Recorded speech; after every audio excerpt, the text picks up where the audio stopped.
That's me, Ethan Winters. You're probably wondering how I got myself into this mess. Well, it all started when I went to House Beneviento to look for 1/4 of my daughter, and before I knew it, I was in a whole heap of trouble. Dylan, are you even listening? Hold on. Kinda. Listen, buddy, I'm trying to tell everyone about House Beneviento via this really genius and original bit, and it's pretty distracting when you're not paying attention to me, you know? Yeah, well... It's distracting even when you pay attention. That's not true. Listen, Dylan, you're my nephew, and you know I love you. You know I love you to pieces, right? But you gotta put in a little more effort if you're gonna be, the co-host of this show, right? Yeah. Yeah, you're right. Well, let me ask you this. Have you even played Village? No, I think I saw, Let's Plays and stuff. Oh, that's good, actually. I'm going to use this as a teaching opportunity, Dylan. So I'm going to explain to you and our dear viewers why House Beneviento is a perfect horror sequence. And in my opinion, it might be the scariest part in any Resident Evil game. And that's a pretty big claim, bud. So go ahead, take a seat, Dylan. And I'm already sitting. After you're done sitting, I'll begin my story. But before we get to House Beneviento, we need to give some context to this part of the game and really set the stage, So first we need to go over what, Dylan? Exactly, background information.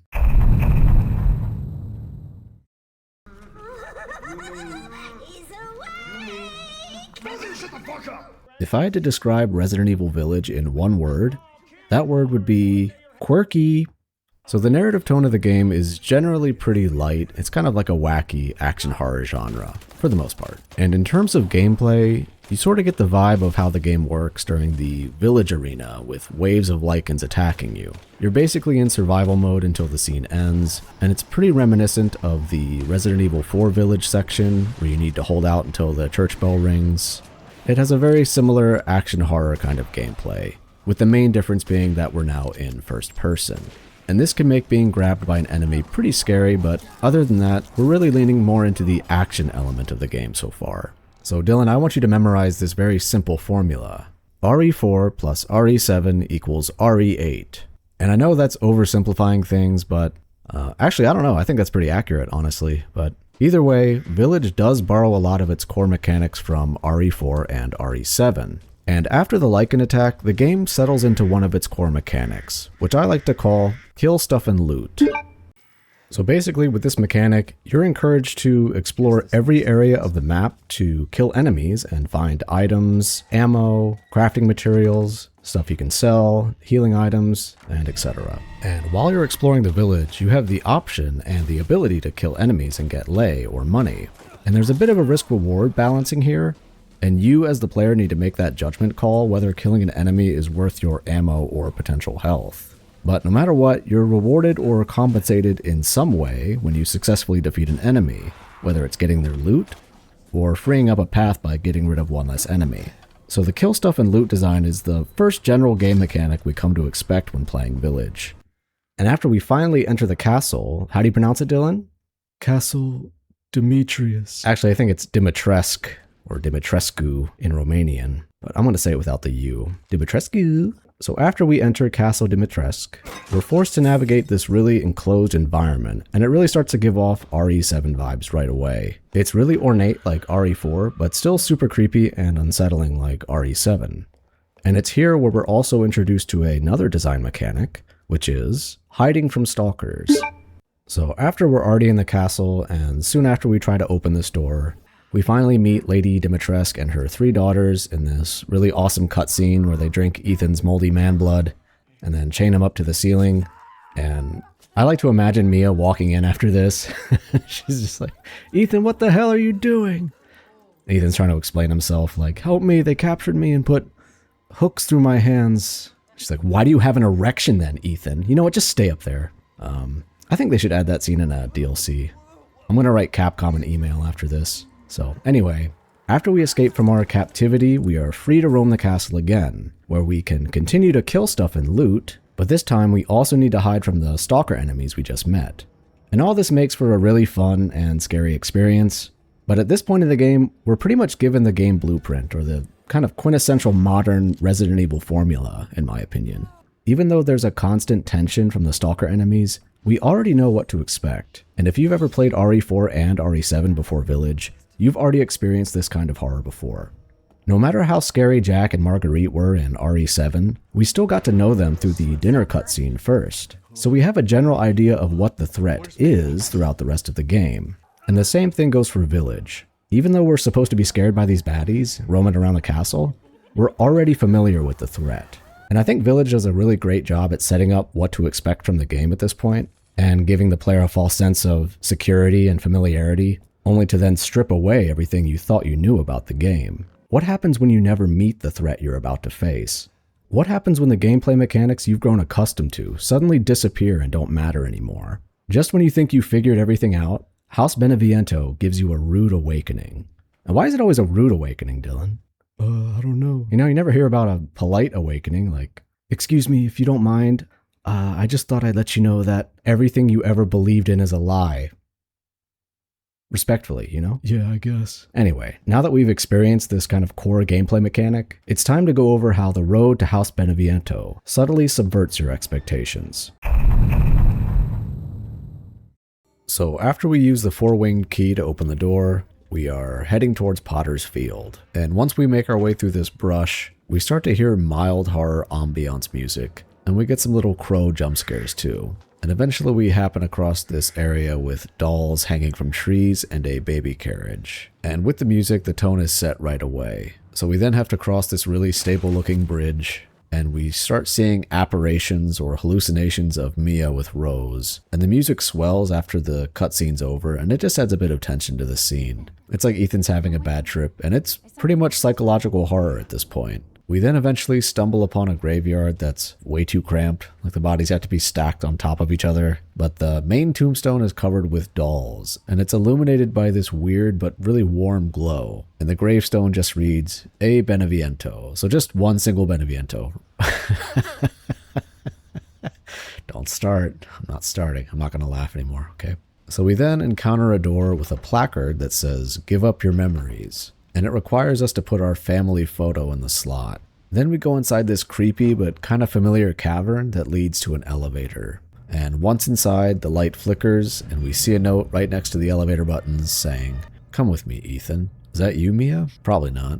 And even though we don't see or hear too many overtly scary things up to this point, it already feels drastically different and more personal. And the tone of the game is no longer outrageous and campy. It's definitely more subdued, and it's really unlike anything I've ever felt from a Resident Evil game before. We then step out of the elevator and get our first view of House Beneviento. And the scenery is actually so amazing, with this giant waterfall and this super vast cliff right next to the house. I guess Donna has Mother Miranda money, right? Even though the background environment has this kind of big feeling of grandeur, the house itself is relatively understated, and don't get me wrong, I'd still love to live here. I'm just saying that the scale of the area is much smaller than the castle or the village square, and it just has this weird vibe. Like, I have no idea what's going on in this little house, but it's not going to end well for me, and something just feels off. And it's not just seeing visions of Mia or all the creepy dolls and the messages. I see those every day. But in case you didn't notice, there wasn't a single enemy on the way to House Beneviento, and it just feels wrong in a way. We just came from all these action-packed parts of the game, like the castle that ended in this epic battle, and we're killing stuff and looting along the way. And now that we actually have some firepower and some upgrades, there's nothing to kill. And it's weird, Dylan. It's quiet. Too quiet. No, it's the right amount of quiet. Don't be ridiculous, Dylan. But regardless, the gate's wide open, so we might as well go inside. And once we open the door, there's a very subtle music cue, but it very quickly turns silent again. Almost too silent, Dylan. Whatever. But the house itself is actually super cozy and amazing. I would love to live here. It's so well furnished. And if you're like me, the first thing you want to do when you reach a new area is explore and find loot. But other than this treasure chest that's kind of teasing us by being just out of reach, the house is actually really empty. All we hear are Ethan's footsteps and mouth breathing, and the occasional wooden creaky sound and gust of wind. And it's really the perfect amount of sound to start building the tension in this area. We still have no idea what to expect from this place.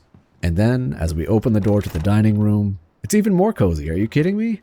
Wow. I was expecting the house to take a super dark turn, but it looks even more like a normal house, except this creepy doll. But the only thing we can interact with is this note with a plant and text that I assume talks about the plant, but it's written in Hylian, so I can't read it. So we have to explore even more. And I don't know if it's just me, but it almost feels weird walking around with a gun at this point. Like, it feels inappropriate for this homey kind of atmosphere. I don't even want to walk around with my shoes on, let alone brandishing a pistol like an asshole.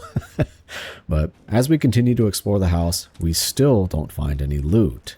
And even though the cabinets can be interacted with, there's nothing inside. And going upstairs, it's kind of more of the same, but we actually see an interesting portrait of Angie and Donna, and she's actually really pretty.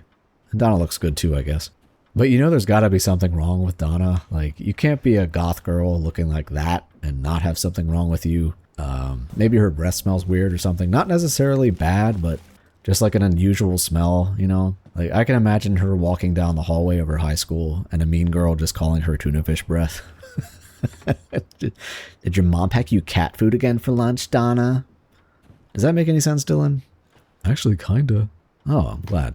And there's a bit more you can explore upstairs in the bedroom. There's another cabinet with no loot again. And it just gives me a sinking feeling every time I see an empty shelf inside. And that little reward system I built up in my head and the dopamine fix I get is just really starting to crumble. There's a few more kind of odd pictures to look at every now and then, and you'll hear these really bizarre sound effects like twigs snapping. But again, there's nothing that's overtly creepy or scary. That is, until you open this door right here. And as soon as I saw that tacky yellow and torn up wallpaper, I felt it in my bones. Like, oh no, here comes the scary part. The mood here is instantly different. The lighting is noticeably less bright, and the layout of the hall is just made for horror. It's like a modified version of the PT hallway. The torn wallpaper really adds to that effect that something is really wrong here. And then we finally arrive at the end of the corridor, and the only way forward is down an elevator. And you know it's probably a point of no return once you press that elevator button. It's not like stairs in horror games, you know, like what can they do to block your path, like a banana peel on one of the steps? Like with an elevator, it's just easier to add this barrier because you rely on whatever power supply is operating the lift. So after realizing there's nowhere else to go and literally nothing to kill or loot, we have to go down the elevator and expect the worst. But then it's still not that bad. It feels like this should have been the moment to release some tension and give us any kind of scare, but no, we're denied that, and instead we're greeted with more wood paneling and furnishings and some pictures on the wall. But it does feel a little more basement-y without all the wood and rugs. And of course we see a breaker box next to an elevator. There's no way that's going to be relevant later, but you are able to go through this white door and it just seems to shake the entire basement when you open it. And the room down here already seems pretty inhospitable other than the projector screen and a bunch of books about mountainous plants. I can totally see Donna info dumping everything about mountain plants to you. The random sound effects start to sound even more unwelcoming and more sinister. We then realize there's nothing else to explore here, so we're forced down this wooden panel hallway. But, at least to my surprise, it still seems relatively normal. There's cabinets and bookcases, but you still can't interact with anything. Then you turn the corner and this section of the hallway looks noticeably more run down and worn. You just know that something's going to happen, but you still have no idea what. And again, it's like another PT hallway with all these blind corners. But then you finally see a set of double doors with this jaunty kind of music behind it, and it feels surprisingly welcome. Up until this point, there's been almost nothing but uncomfortable silence. We haven't heard any music since the Mia hallucinations, so it's actually refreshing to hear something. And once we open the door, we see a fourth of our precious little daughter just hanging out on Angie's lap, ready for the taking. That was pretty easy. All we have to do is go back upstairs, right? I've been waiting for so long. Wait, where's my gun? So after the lights kick back on, we notice our equipment is gone. And of course that leaves us feeling extra vulnerable. And it's almost like all of our looting and killing and upgrading was meaningless, and you just feel so underpowered. And this is where everything in the game gets more personal, and it really amplifies the psychological horror aspect of this sequence. And the sequence is basically a giant puzzle, and each piece is related to Ethan and his family in some way, and it does get pretty disturbing. The first thing we notice right away is a life-size doll that looks like Mia with a bullet wound in its shoulder and head. And there's a picture of presumably Mia after she was shot by Chris. I don't know why he did that. And it feels like whoever was behind this puzzle is really sadistic, and examining the body parts of the doll just feels weird. So after a bit of examining, you can find the silver key, and the radio kicks on with Mia's voice talking about Rose. And taking off the wedding ring also hits kind of hard. It's like Ethan's coming to terms with being a widower. And after getting the winding key out of the leg and taking off the arm, the doll just starts looking like a cadaver that's being taken apart at this point. And there's still no music, it's just ambient cracking sounds and the constant tick of the clock. After we wash the ring and examine it, we find the wedding date. That's also the combination code locked to the door. And you know, it just kind of hits hard, right? Why bring up my wedding day for my presumably dead wife? And after you unlock the door and go back into the hallway, at least to me, the space felt much more surreal and scary. And of course, the minimal lighting doesn't help you feel cozy at all. But we can finally go through that white door that was locked earlier, and I'm still opening cabinets and not finding anything, and it's making me lose my mind. So we use the winding key on the wedding music box and get the tweezers, and at this point, I did not want to go back into the hallway. It feels like every bit of progress you make finding a new item or a password, you're just constantly thinking like, did I just trigger the scary thing now? So being forced to go back through the hallway again is just so dreadful. And the painting falling down is actually a nice little jump scare. It does a good job at relieving some of that tension that you're building up so far. But the image itself is pretty interesting. It's just a very muted expression of a pregnant woman figure. And of course, this gives you more foreshadowing about something to do with Mia's pregnancy, maybe Ethan and Mia's fear that Rose might be part molded, or some general maternal fear that, I don't know, might manifest into a baby monster or something. So now that we're back in the autopsy room, we use the tweezers on the doll to take a film strip out of the doll's mouth. And once we do this, the radio kicks back on with Mia's voice. And the message is pretty haunting. Let's watch. I can't do anything. Anything but this.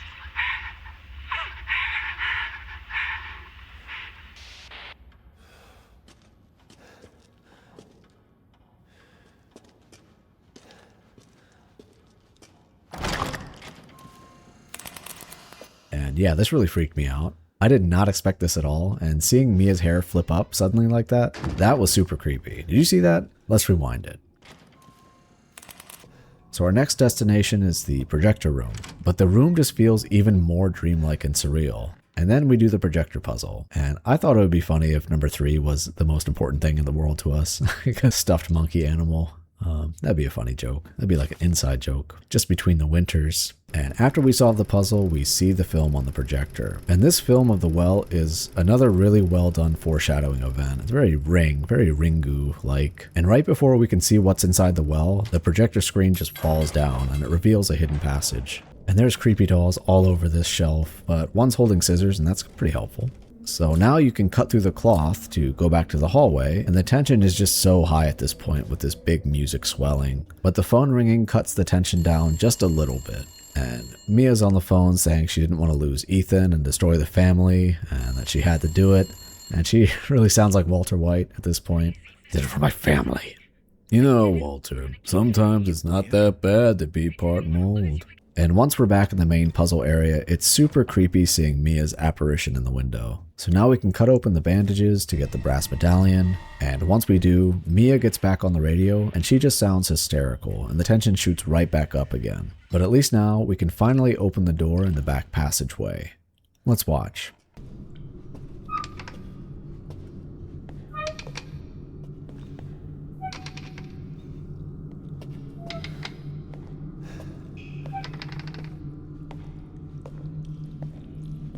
Walking down those stairs with that swinging, creaking noise is absolutely brutal. It just reminds me so much of the basement staircase in RE7. And you can see in the footage, I wanted to turn around and go the other way. But once we make it through the corridor, it's just a really dark room. And the first thing you see is that well from the projector film. And it's so horrifying. And we finally see the source of that creaking noise, and it's a rocking baby crib. Oh god, here we go. So finally, we have to go down the well, and we don't know what to expect, since this is the point where the film blacked out. And once we're in the well, there's a breaker box key on the finger of a Mia mannequin. And you just know once you take this item, it's about to get scary. Let's watch.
And I dreaded the fact that I had to open this door.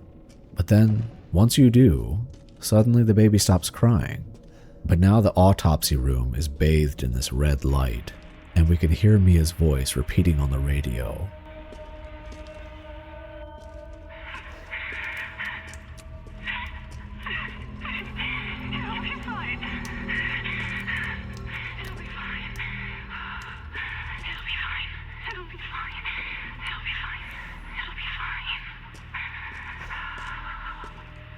This is a true horror scene.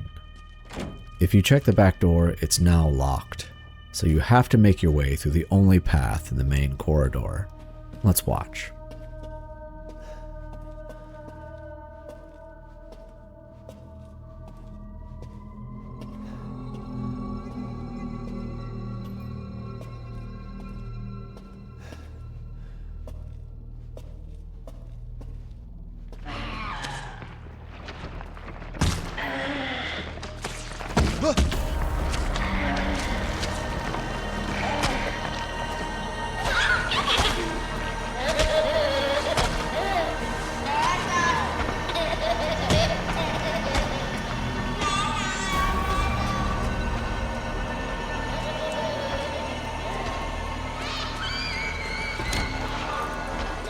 I don't know if you can tell by the footage, but I was genuinely panicked after I went through the back door. I thought the baby was right behind me, and this isn't even my first playthrough either. I knew what was coming, and it still freaked me out. The layout of the hallway with all these blind turns and the darkness, it's just so disorienting, and it's really hard to express just how scary this is from this video alone. You really have to play it yourself to feel it. And hiding in the doll room is not my first choice to be safe. You hear this really mild groan that's just so creepy, and hearing the baby giggling and roaming around in the background is so scary. You really don't know where it's coming from, and you have no idea which direction is safe. But we have to press forward. So once we muster up the courage, we make a mad dash towards the breaker box and use the key. And inside we get a relief of a child. And so we still need a fuse to go back up.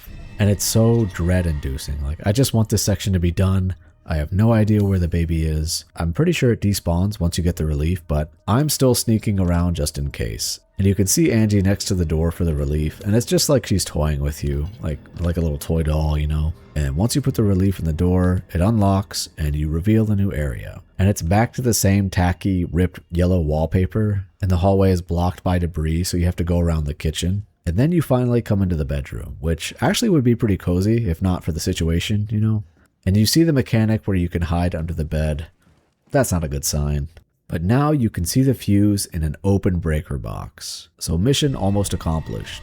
But as soon as you take it, the lights go out. And it just feels cruel, like, now that you know what's chasing you, and you see the bed for hiding, to turn the lights off at this point is just so intense. And I just wanted to get it over with as quickly as possible. So let's watch.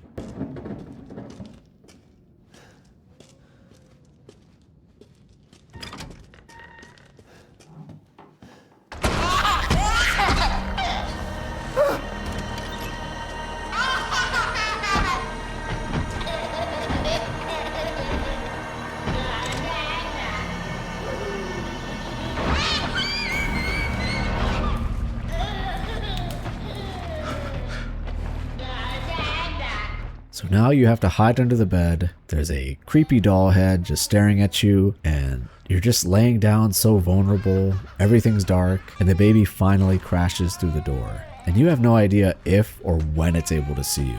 So finally you can hightail it back, race towards the elevator breaker box, and I'm legit panicking trying to press the button. You can see how I'm spazzing out here, right?